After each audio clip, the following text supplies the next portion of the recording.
मुदाकरात्मोदकं सदा विमुक्तिसाधकं कलाधरावतंसकं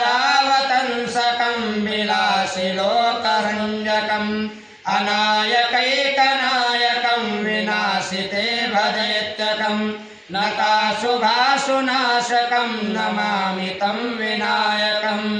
न ते तरातिभीकरं नवोदितार्कभास्वरं न मत्सुरारिनिर्जरं नताधिकापदुद्धरं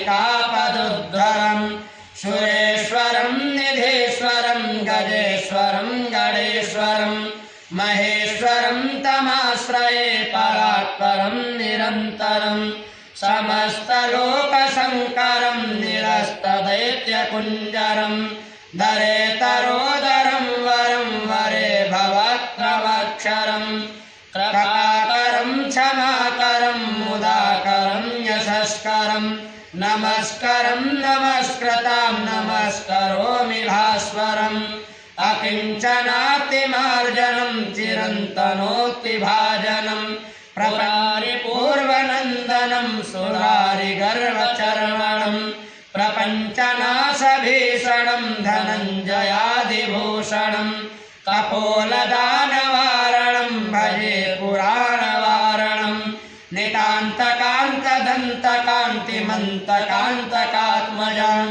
अचिन्त्यरूपमन्तहीनमन्तराय कृन्तनं